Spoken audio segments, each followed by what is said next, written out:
Dólar despenca na Argentina e governo aumenta juros para 118% ao ano depois da vitória de candidato ultradireitista nas prévias eleitorais.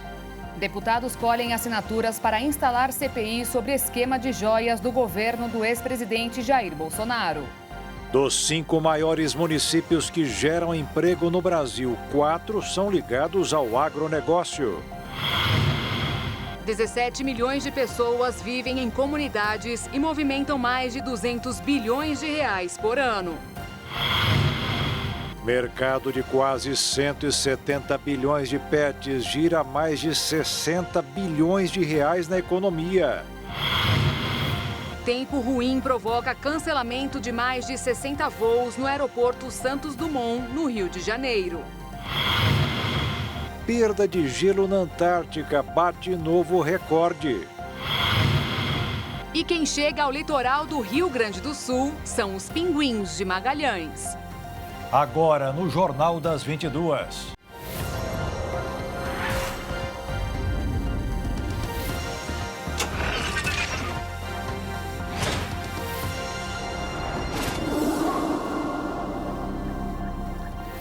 Olá, boa noite. Boa noite. Já passou de 100 o número de deputados que decidiram assinar um pedido para a instalação de uma CPI sobre o esquema das joias que teria sido montado durante o governo do ex-presidente Bolsonaro. Vamos a Brasília ao vivo saber mais detalhes com a repórter Jaqueline Fonseca. Boa noite, Jaqueline. Boa noite, Jaqueto, Beatriz e a todos que acompanham o Jornal das 22. O pedido para a abertura da CPI das joias foi feito pelos deputados Rogério Correia, do PT, e Túlio Gadelha, do Rede, e já conta com o apoio de 112 deputados. Em outra frente, a senadora Elisiane Gama, relatora da CPMI do 8 de janeiro, quer ouvir as pessoas suspeitas de participarem das vendas dos presentes oficiais dados ao então presidente da República, Jair Bolsonaro. Para Elisiane Gama, pode haver uma relação entre a venda das joias e o financiamento dos atos de 8 de janeiro. Mas o presidente da CPMI, deputado Arthur Maia, já afastou essa possibilidade, dizendo que a CPMI investiga o 8 de janeiro, não o caso das joias. O pedido para a abertura da CPI das joias na Câmara dos Deputados foi feito ainda no mês de março, quando o jornal Estadão revelou o caso das joias sauditas dadas de presente ao ex-presidente Jair Bolsonaro, mas deve ganhar força com a operação realizada na última sexta-feira. Para relembrar o nosso telespectador e colocar todo mundo na mesma página, na semana passada, cumprindo determinação do STF, a Polícia Federal cumpriu mandados de busca e apreensão em endereços ligados a pessoas que podem ter participado de um esquema de venda de presentes oficiais. Essas pessoas são Frederic Vassef, advogado da família Bolsonaro, Osmar Crivellati, que atuava na ajudância de ordens de Jair Bolsonaro, e general Mauro César Lourena Cid, pai de Mauro Cid, ajudante de ordens de Jair Bolsonaro. Segundo a decisão de Alexandre de Moraes, há fortes indícios de que essas pessoas atuavam para avaliar e vender joias e outros itens recebidos pelo então presidente Jair Bolsonaro enquanto chefe de Estado em viagens oficiais. Entre esses itens estão esculturas em ouro e pedras preciosas como uma palmeira e um barco, além de kits de joias com relógios, rosário, anel e abotoaduras. Em uma das imagens presentes na decisão do ministro Alexandre de Moraes, é possível ver o reflexo de Mauro César Lourena Cid. A investigação aponta que no final do ano passado, quando Bolsonaro deixou o Brasil, Mauro Cid levou uma mala com presentes que seriam vendidos e entregou ao pai, general Lourena, que mora em Miami. O general Lourena teria levado as joias para avaliação em lojas do ramo nos Estados Unidos e alguns itens foram inclusive disponibilizados para leilão na internet. As mensagens interceptadas pela Polícia Federal revelam toda a negociação sobre o transporte e detalhes sobre as avaliações. Mostram ainda que Mauro Cid foi alertado por um funcionário do gabinete de documentação que os itens não poderiam ser vendidos, pois isso é contra a lei. Mas Cid afirmou que se tratavam de presentes personalíssimos. Desta forma, não haveria problemas. Segundo o relatório da Polícia Federal, depois que o caso das joias veio à tona, Frederic Wassef foi acionado por Mauro Cid para uma operação de resgate das joias que tinham sido vendidas. Desta forma, Wassef recomprou um relógio que tinha sido vendido para entregar ao Tribunal de Contas da União. Agora, a Polícia Federal solicitou ao Supremo a quebra dos sigilos bancário e fiscal do casal Bolsonaro, Jair Bolsonaro e Michele Bolsonaro, para saber se o dinheiro arrecadado com as vendas destes itens foi repassado a Bolsonaro ou Michele e se o dinheiro para a recompra do relógio saiu da conta de um dos dois. Eu procurei Frederic Wassef e Fábio Weingarten para ter um posicionamento sobre este tema, mas não tive retorno de nenhum dos dois. Eu não localizei as defesas de Osmar Crivellati, General Lourenda e Mauro Cid. Inclusive, o advogado que fazia a defesa de Mauro Cid deixou o caso no fim de semana, quando essas informações vieram à tona. Beatriz Jaqueto, eu volto com vocês. Obrigada, Jaqueline, pelas informações e nós voltamos com você daqui a pouquinho. O presidente Lula embarcou hoje à tarde para o Paraguai, onde amanhã vai acompanhar a posse do novo presidente do país, Santiago Penha. O Brasil é o principal parceiro comercial dos paraguaios, além de boa parte da energia que sobra da usina hidrelétrica de Itaipu, que não é consumida pelos vizinhos. Somos os maiores compradores de combustíveis e animais vivos do país. A moeda oficial da Argentina caiu mais de 18%. Por outro lado, o dólar disparou mais de 20% no país. Em reação a esse movimento, o Banco Central da Argentina subiu o juro básico para 118% ao ano, um aumento de 21 pontos. A situação acontece no dia seguinte aos resultados das eleições primárias, onde um candidato da extrema-direita que possui ideias polêmicas, como tornar o dólar a moeda oficial do país, teve a maioria dos votos. Todos os principais ativos financeiros argentinos reagiram negativamente ao resultado das urnas, pois perceberam que existe a chance de um candidato com ideias radicais para a economia vencer o pleito. A primeira e mais explícita reação apareceu na moeda oficial do país, desvalorizada desde as primeiras horas do dia. O dólar chegou a ser negociado por volta de 670 pesos nas casas de câmbio de Buenos Aires. No mercado paralelo, o chamado dólar blue também subiu cerca de 10%. Para tentar contornar a desvalorização da sua moeda, o Banco Central da Argentina aumentou a taxa básica de juros do país em 21 pontos e chegou aos 118% ao ano. O clima de incerteza e instabilidade ficou ainda maior após o candidato de extrema-direita Javier Milei ter conquistado 30% dos votos nas eleições primárias realizadas neste domingo. Com um discurso armamentista radical, o destaque do empresário nas prévias das eleições causou espanto em toda a Argentina, muito pelo fato de Javier ser um homem cercado de polêmicas. Uma das principais ideias do empresário é abandonar o peso argentino, acabar com o Banco Central do país e implantar o dólar como moeda oficial da Argentina. De acordo com o economista Ricardo Mello, a dolarização da economia não é o melhor caminho para a Argentina sair da crise.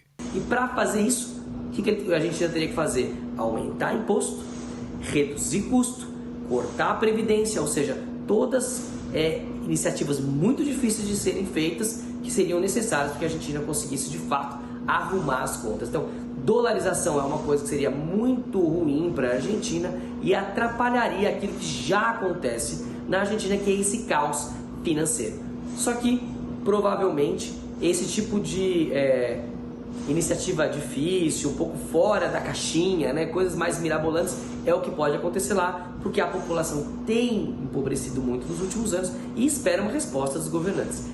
Javier Milei recebeu apoio do ex-presidente Jair Bolsonaro nos últimos dias. O ex-chefe do executivo enviou um vídeo para o argentino em que afirma existir semelhanças entre os dois. Olá, prezado Javier Milei, Jair Bolsonaro. Temos muita coisa em comum. A começar que nós queremos o bem dos nossos países. Nós defendemos a família, a propriedade privada, o livre mercado, a liberdade de expressão, o legítimo direito à defesa. E queremos, sim, ser grandes à altura do nosso território e da nossa população. Assim sendo, nesse momento, eu te desejo muito boa sorte aí na Argentina. E se Deus quiser, irei visitá-lo brevemente. Um abraço mais uma vez, felicidade a todos os hermanos argentinos. O Tribunal Regional Eleitoral de Roraima cassou o mandato do governador Antônio Denário, do Partido Progressistas. O motivo foi uma distribuição de cestas básicas durante o período eleitoral no ano passado. Ele reconheceu o ato, mas garantiu que fez pelo bem da população. E ele vai continuar no cargo porque seus advogados decidiram recorrer ao Tribunal Superior Eleitoral. O Aeroporto Internacional de São Paulo, em Guarulhos, voltou a ter mais de 90 afegãos acampados nos saguões à espera de acolhimento. Os imigrantes chegaram ao Brasil com vistos de acolhida humanitária nos últimos 5 dias. Segundo a ONG Coletivo Frente Afegã, até amanhã desta segunda-feira eram 97 afegãos acampados no aeroporto, entre eles 32 crianças e 20 famílias. Em setembro de 2021, o governo federal publicou uma portaria estabelecendo a aceitação do visto temporário para a acolhida humanitária aos afegãos. Sem abrigos, os imigrantes passaram a ocupar os corredores do aeroporto desde 2022. A política de acolhimento humanitário continua em vigor. Até 14 de junho de 2022, o governo autorizou 11.576 vistos de acolhimento humanitário para afegãos. Em nota, a prefeitura afirmou que a última atualização, de domingo à tarde, apontava 98 afegãos aguardando acolhimento no aeroporto. Guarulhos possui atualmente 177 vagas para acolhimento de imigrantes e refugiados, sendo 127 geridas pela municipalidade e outras 50 pelo governo estadual. No momento, todas estão lotadas.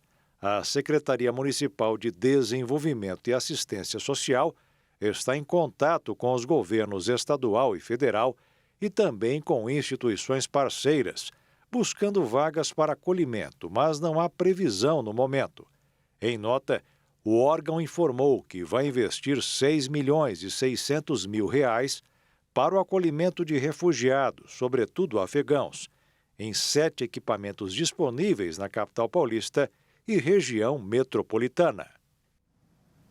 A Polícia Militar do Rio de Janeiro entregou as imagens das câmeras de segurança dos PMs que participaram da operação que resultou na morte da menina Eloá da Silva, de apenas 5 anos. Ela foi atingida no peito no último sábado por uma bala perdida. O disparo aconteceu depois de um protesto dos moradores da Ilha do Governador pela morte de outro jovem, Wendel de Almeida, de 17 anos. Durante o sepultamento do corpo, o pai de Eloá, Gilbris da Silva, disse que não está com raiva de quem tirou a vida da menina, porque deverá estar sentado no sofá, agarrado ao filho, lembrando que tirou a vida de uma criança. E a seguir, dos 5 maiores municípios que geram emprego no Brasil, 4 são ligados ao agronegócio. E ainda, 17 milhões de pessoas vivem em comunidades e movimentam mais de 200 bilhões de reais por ano.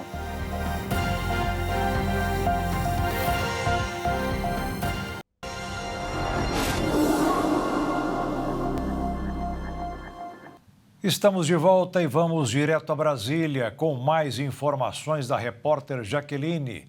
Agora sobre a decisão do ministro Alexandre de Moraes do Supremo Tribunal Federal de votar para tornar réus mais de 70 denunciados pelos atos de 8 de janeiro. Jaqueline, falta muito para começar o julgamento destas pessoas? O julgamento desse novo bloco de acusados de participar dos atos de vandalismo do 8 de janeiro começou na madrugada de hoje e segue até o final de sexta-feira. O Supremo convocou uma sessão extraordinária no plenário virtual para julgar estes casos. No plenário virtual, não há debate entre os ministros de forma presencial. Eles apenas inserem os votos em um sistema. Neste bloco de acusação estão incluídos personagens que ficaram famosos no 8 de janeiro, como uma idosa conhecida como Fátima Tubarão e o líder indígena José Acácio Sererê Chavante. As denúncias em análise envolvem crimes previstos no Código Penal, como associação criminosa, abolição violenta do Estado Democrático de Direito, golpe de Estado, incitação ao crime e deterioração do patrimônio tombado.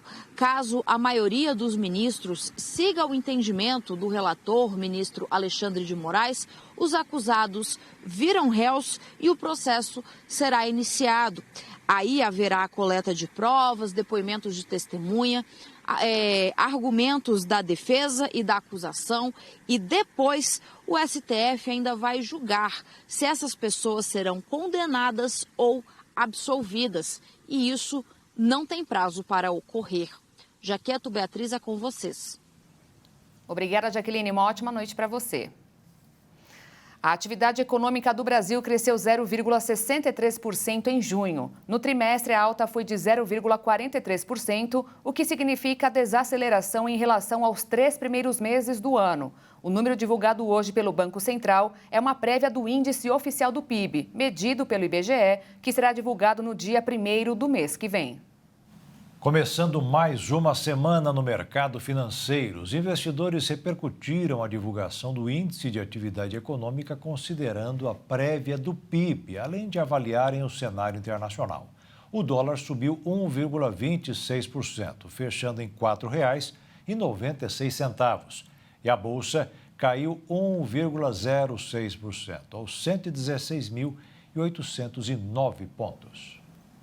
O governo do Paraná concluiu hoje a venda de parte das ações da Copel, a Companhia Paranaense de Energia. Ao todo, a negociação atingiu 5 bilhões e 200 milhões de reais. O evento, que aconteceu na sede da Bolsa de Valores, em São Paulo, teve a presença do governador do estado, Ratinho Júnior, que tocou o sino para encerrar as ofertas. Agora, a empresa deixou de ser uma companhia e virou oficialmente uma corporação. Neste novo sistema, não existe a figura de um controlador e tudo será decidido por votações entre os acionistas.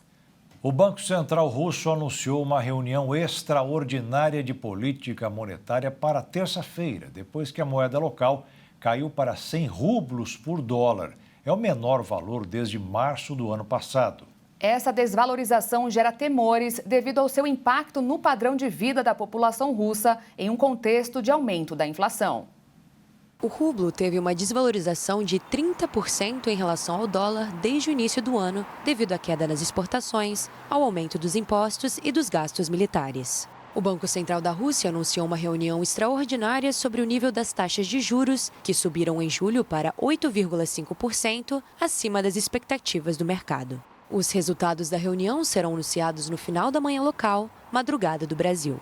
Durante a operação nesta segunda-feira, a moeda russa caiu a um nível de 100 rublos por dólar e 110 por euro. No final do dia, avançou para 98 por dólar e 107 por euro. A moeda russa não caía para o nível de 100 unidades por euro desde março de 2022, quando entrou em colapso após a ofensiva militar contra a Ucrânia, iniciada em fevereiro daquele ano. O Banco Central anunciou a reunião depois que o conselheiro do Kremlin, Maxim Ureshkin, criticou a política monetária frouxa do emissor em um artigo de opinião publicado pela agência oficial de notícias TASS. Oreskin afirmou que o Banco Central tem todas as ferramentas necessárias para lidar com a situação e estimou que o preço do rublo vai voltar a uma situação de normalidade no futuro próximo. A desvalorização do rublo gera temores devido ao impacto no padrão de vida da população russa em um contexto de aumento da inflação.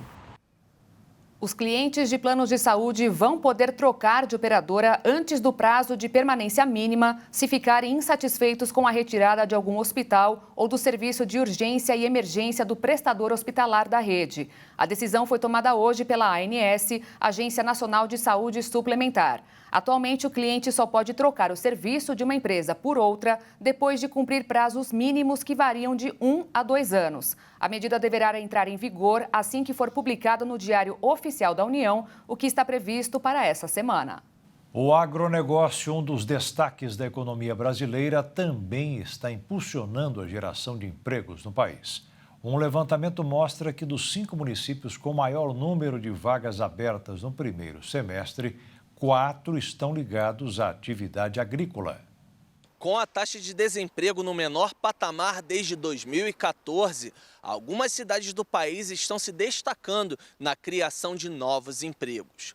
O que quase todas elas têm em comum é que suas atividades estão ligadas direta e indiretamente ao agronegócio. As informações são de um levantamento realizado pela consultoria LCA. Considerando os locais com mais de 50 mil habitantes, as cidades de Cristalina, em Goiás, Venâncio Aires e Santa Cruz do Sul, no Rio Grande do Sul, Canaã dos Carajás, no Pará, e Lençóis Paulistas, em São Paulo, foram as que mais criaram vagas de trabalho no primeiro semestre do ano, em relação ao seu número de habitantes. O único município desses 5 que não tem vagas ligadas à agropecuária é Canaã dos Carajás. 77% dos novos empregos têm como origem o setor de construção, impulsionado por obras públicas, além da cidade sediar o maior complexo de mineração do mundo. O mapeamento da consultoria foi realizado com base nos dados do Cadastro Geral de Empregados e Desempregados, CAGED. Em Cristalina foram abertas quase 3.500 vagas, o equivalente a 5,6% do total de habitantes. 87% das vagas surgiram por conta da agricultura, principalmente com o cultivo da soja. Já em Venâncio Aires, a relação emprego formal por habitantes chegou a 5,3%. O agro respondeu por 95% dos postos abertos no primeiro semestre. No primeiro trimestre de 2023, o Produto Interno Bruto, PIB, cresceu 1,9% em relação aos 3 últimos meses de 2022. Este resultado foi puxado pelo agronegócio, tendo em vista que o setor cresceu 21,6% no mesmo período. Os números do censo de 2022 forneceram dados importantes sobre as novas características geográficas, econômicas e sociais das cidades brasileiras. Eis um deles. Sol Nascente, no Distrito Federal, passou a ser a maior comunidade do Brasil, com mais de 32 mil domicílios. Por situar-se em terreno plano, sua expansão foi rápida. Superou a Rocinha, no Rio de Janeiro, localizada em terreno de encosta, que ocupa o segundo lugar, com 30.955 domicílios. Comunidades como essas têm potencial econômico que não podem mais ser ignorado nem pelos formuladores de políticas públicas, nem pela iniciativa privada. A sua integração à economia formal pode dinamizar atividades produtivas e gerar emprego e renda, além de amenizar questões relevantes como a da violência. Sol Nascente, no Distrito Federal, passou a ser a maior comunidade do Brasil, com 32.081 domicílios. O potencial econômico, criativo e de consumo das comunidades ficou evidente na Expo Favela Innovation, feira de empreendedores organizada no mês passado no Rio de Janeiro. Estima-se que 17 milhões de pessoas vivam hoje em comunidades no país. Em apresentação durante o evento, que percorre vários estados até encerrar o ciclo em dezembro em São Paulo, o Instituto Datafolha informou que as comunidades movimentaram uma renda de 202 bilhões de reais no ano passado. O geógrafo Milton Santos, um dos intelectuais brasileiros de referência mundial, deixou contribuições relevantes sobre o tema da inclusão. Sua obra inova ao abordar a questão pelo prisma do espaço ocupado pelas pessoas nas grandes cidades. Ele sustentou que, com as novas tecnologias, os conceitos tradicionais de centro e periferia seriam superados. A distância física, de fato, desaparece nas plataformas e redes sociais. A busca pela redução da desigualdade se dá pela reformulação dos conceitos que dividem o Brasil em grupos que não se integram geograficamente. As políticas públicas e as estratégias empresariais precisam superar esse isolamento geográfico. O governo de São Paulo decidiu comprar cerca de 200 milhões de livros digitais sem licitação, que é o processo que permite que os fornecedores deem lances para que o comprador, no caso o Estado, escolha o melhor preço. Neste caso, não haverá concorrência. Serão pagos mais de 4 milhões de reais à empresa Bookwire, que vai fornecer a licença de 68 livros diferentes para quase 3 milhões de alunos da rede estadual de São Paulo. A decisão foi publicada hoje no Diário Oficial do Estado. O teletrabalho ganhou força durante a pandemia de Covid como forma de evitar contato físico e também de preservar empregos. Porém, um novo estudo revelou que a produtividade do trabalhador nesta modalidade é reduzida em 18% quando comparado com quem faz o trabalho na empresa. Possivelmente, o teletrabalho é uma prática que muitas empresas ainda mantêm e que deve ficar para o futuro.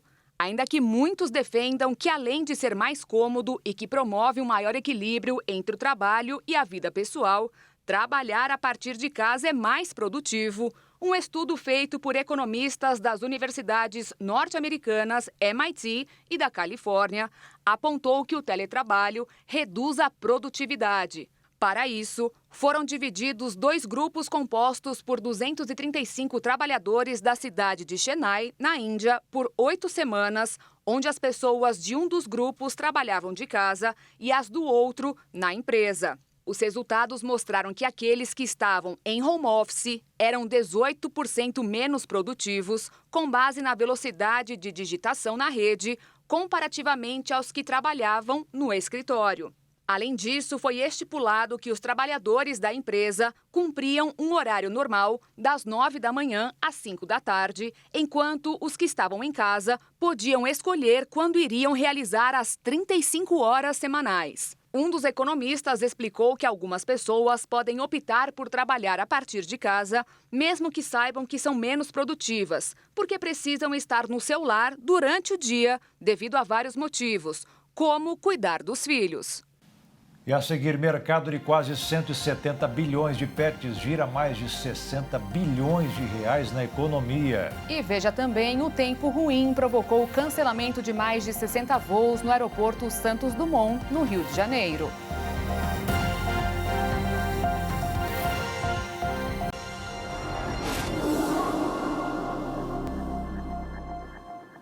Saiu um censo do mercado de pets no Brasil. Entre cachorros, gatos, aves, peixes ornamentais, coelhos e outros roedores, existem mais de 168 milhões de animais de estimação. Quantidade suficiente para movimentar mais de 60 bilhões de reais por ano.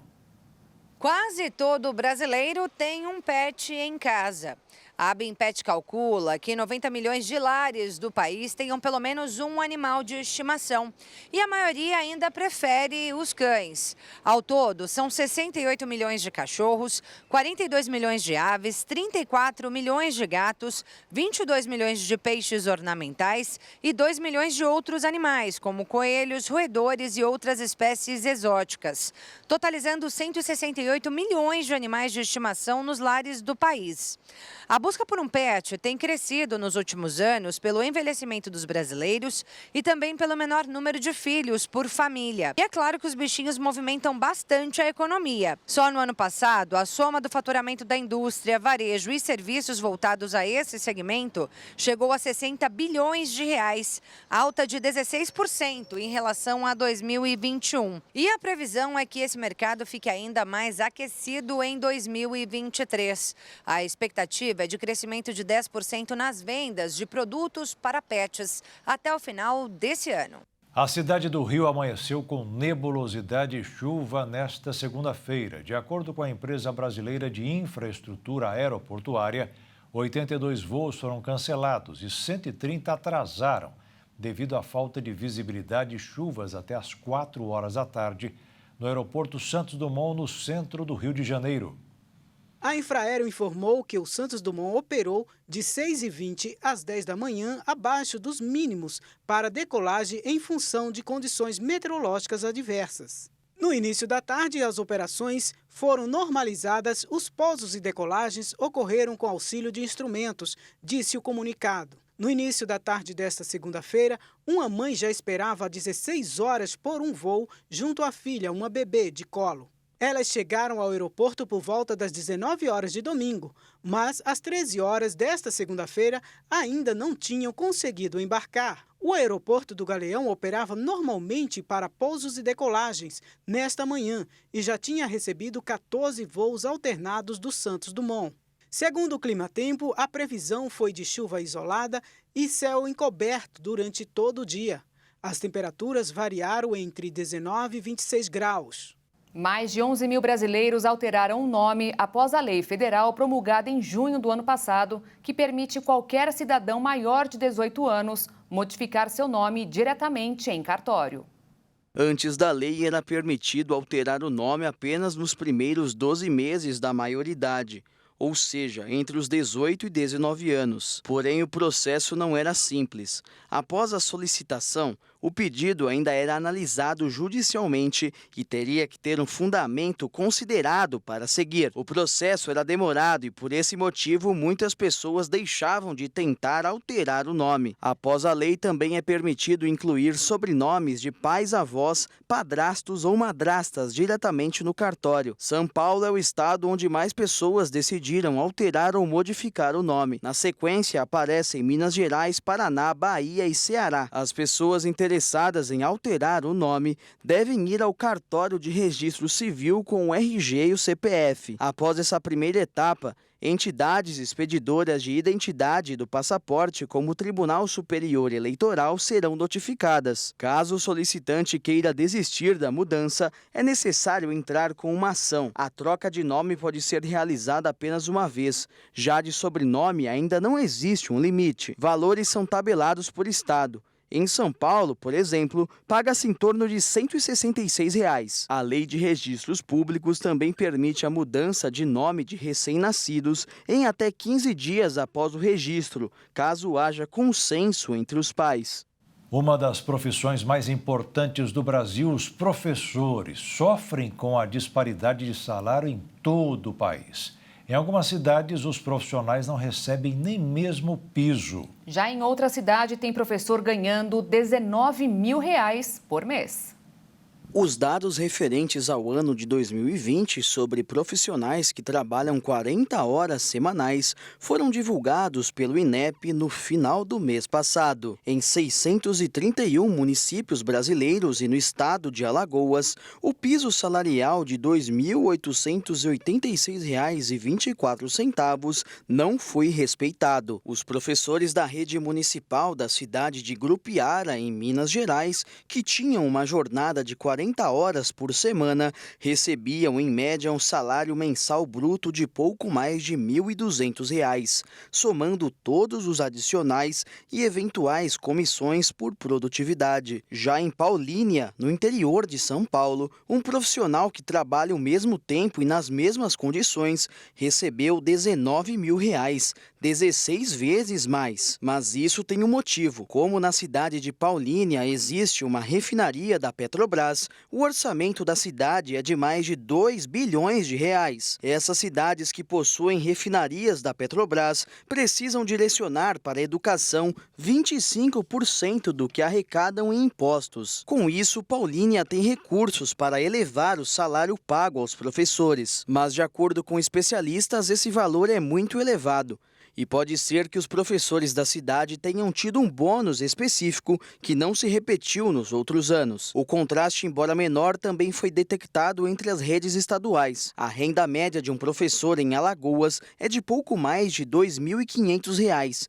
Já no Pará, esse número saltou para mais de 11 mil. De acordo com o Ministério da Educação, os estados e municípios são autônomos na gestão de suas redes de ensino. De acordo com especialistas e psicólogos, pagar bons salários a docentes ajuda a atrair bons profissionais para a carreira e evita pedidos de exoneração. Diminui a rotatividade alta de professores e possibilita que sejam criados vínculos mais permanentes com alunos e com toda a comunidade escolar. E também permite que o funcionário trabalhe em uma escola só e não sofra tanto com desgaste físico e emocional.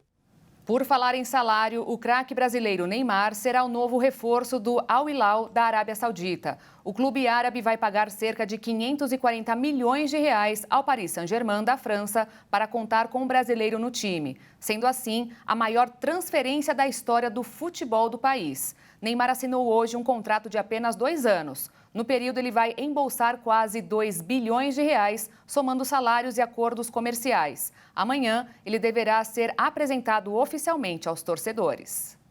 O número de mortes provocadas pelo incêndio florestal que devastou a ilha de Maui, no Havaí, subiu para 96 pessoas.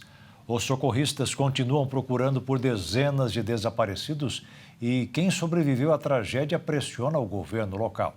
Eles apontam uma suposta lentidão nas buscas e falhas nos sistemas de alertas. O Havaí tem o maior conjunto de sirenes de segurança pública ao ar livre do mundo, mas nenhum dos 80 equipamentos instalados ao redor da ilha foi ativado enquanto o fogo se alastrava.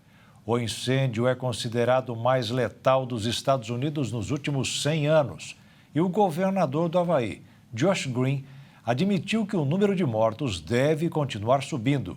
O incêndio começou na terça-feira passada e tomou conta de Maui rapidamente por causa das fortes ventanias. Os bombeiros ainda lidam com o trabalho de rescaldo para tentar controlar possíveis novos focos de incêndio. No Mato Grosso do Sul, um campograndense cadastrado há 20 anos como doador de medula óssea contou sobre a satisfação em poder salvar uma vida. A emoção da pequena Isabela é do tamanho da boa ação que o papai foi fazer. Com 100% de compatibilidade e cadastrado há 25 anos como doador de medula óssea, alguém compatível foi encontrado. Quando me ligaram, era eu e mais 5, era o sexto. E falaram para mim fazer o teste aqui de contabilidade e falaram, depois de uma semana ligaram novamente e falaram que tinha dado 100%. A coleta das células de Alessandro ocorreu em São Paulo. Após diversas injeções para estimular a produção de células-tronco, internação, procedimento cirúrgico para colocar um catéter e 2 outros efetivos para a doação de medula, ele relata a emoção de salvar a vida de uma pessoa que ainda não conhece. A gente não tem acesso a nada. Eu vi falar o médico conversando na sala, onde nós estávamos, que era um rapaz. Tenho vontade de conhecer. Depois de 1 ano que eu posso conhecer, tenho vontade. Se Deus quiser, eu vou chamar vocês na hora que eu conhecer. No Mato Grosso do Sul, cerca de 1.000 pessoas por mês se cadastram para serem doadores de medula óssea. Destas, apenas 80 pessoas por ano são convocadas para novos exames e verem se são 100% compatíveis ou não. Você vai vir até uma unidade do Hemosul, seja aqui na Santa Casa, no regional ou no interior, nos hemonúcleos do interior. Você vai ao setor de atendimento ao doador e vai se cadastrar como doador de medula óssea. Nesse momento, você tem que levar o seu documento com foto, tem que ter mais de 18 anos, vai ser coletado 3 amostras de sangue que vão ser enviados para um laboratório conveniado com a gente, que vai fazer a identificação genética do seu sangue. E aí esse vai para o banco de dados. O procedimento é indolor e a alta é dada no mesmo dia ou no posterior. Não precisa ter medo, não precisa ter receio, um procedimento seguro, um procedimento rápido. Todo amparo da médico dentro o tempo todo, quando fiz a doação, médico, enfermeiro, muita gente, é totalmente seguro, muito rápido e seguro, né? E veja a seguir, perda de gelo na Antártica bate novo recorde. E no Rio Grande do Sul, quem chega ao litoral são os pinguins de Magalhães.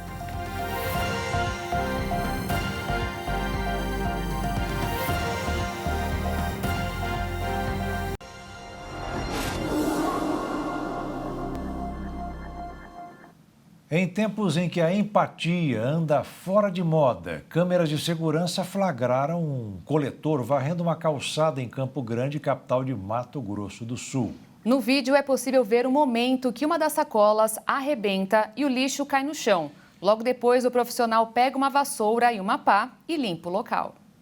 A imagem foi filmada na quarta-feira, mas só agora a moradora decidiu divulgar. Ela mostra o coletor com as sacolas e quando vai jogar no caminhão, uma rasga e o lixo cai na calçada. Imediatamente ele pede para o motorista parar, pega uma vassoura e uma pá e limpa todo o local. O caso ocorreu nesta casa que fica no Jardim Los Angeles, em Campo Grande. O casal tem uma serralheria e todos os dias eles têm de lavar a calçada. Por conta do pó do ferro, né? Aí a gente lava todos os dias. Naquele dia, Joyce lembra que havia acabado de limpar quando ocorreu a cena. Tinha recolhido a mangueira, né? Estava lá dentro, enrolando a mangueira, e eu ouvi eles vindo. Aí eu só ouvi, pega a vassoura, espera aí, motor, espera aí. Aí ele veio, aí eu dei uma espichadinha assim, vi ele aqui na frente, vi todo o lixo no chão. Eu falei, ai meu Deus, né? Aí eu falei pra ela, corre lá, vai lá e agradece ele, né? Porque eu vi ele juntando, falei, agradece ele. Aí ela veio, agradeceu.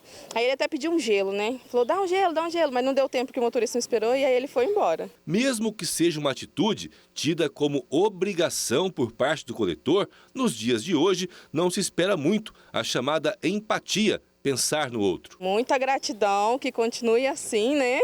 Que ele faz a diferença no meio de muitos. O marido da Joyce também elogia a atitude do coletor. Fez a parte dele, né? Limpou certinho, teve a humildade. Pegou o motor, para aí motor, o motor quase quis parar. Aí ele voltou, para aí, voltou, limpou de novo, foi embora. A nossa equipe tentou entrar em contato com a Solub para que pudéssemos conversar com o coletor, mas não tivemos uma resposta. Nós sabemos que o apelido dele é Paraná. Não falamos com ele, mas encontramos alguns amigos dele pelas ruas de Campo Grande. Foi essa a turma que nós encontramos. O pessoal mostrou que no caminhão tem vassoura e pá, justamente para essas situações. O pessoal tem que ter consciência também, pode sacola mais firme, né? É, bem mais firme, porque tem umas aí, que a sacolinha é fininha, só que aí nós dá uma ajeitadinha, pega e joga no caminhão. Tá? Fica bem limpa a cidade aí, que é o nosso trabalho aí. Pessoal que luta de sol a sol, sempre com muita alegria, sempre fazendo de tudo para deixar a cidade mais limpa. O que se espera é que o gesto do Paraná ecoe em todas as áreas, em todos os setores. Afinal, pensar no próximo é necessário para que se tenha uma comunidade mais feliz. Faz a diferença, muda o dia da gente. Que levar uma vida saudável evita uma série de doenças, você deve saber. Mas agora isso inclui também a hora de dormir. Um estudo realizado pela Universidade de Harvard revelou que adotar hábitos saudáveis de sono pode ter impacto positivo na saúde vascular e cerebral, dormindo na hora certa. Divulgado na revista European Heart Journal Digital de relevância científica inquestionável, o mais recente estudo da instituição norte-americana acompanhou mais de 80 mil indivíduos entre 45 e 79 anos ao longo de uma semana. Nele foi sugerido um horário ideal para se deitar e garantir um sono de qualidade, prevenindo problemas cardíacos. As pessoas que têm o costume de dormir entre 10 e 11 da noite têm menor probabilidade de desenvolver doenças cardíacas do que aquelas que se deitam mais cedo ou mais tarde. Para chegar a esse resultado, cada participante usou dispositivos de monitoramento no pulso, além de terem respondido um questionamento sobre hábitos diários. Com aqueles que vão para a cama às 11 da noite, foi evidenciado um aumento de até 25% das chances de manifestação de doenças cardiovasculares, em comparação àqueles que dormem no horário indicado. Já os que dormem antes das 10 têm suas chances aumentadas em 24%. Especialistas apontaram que distúrbios do sono podem influenciar significativamente no aumento do risco de tais condições, incluindo o AVC.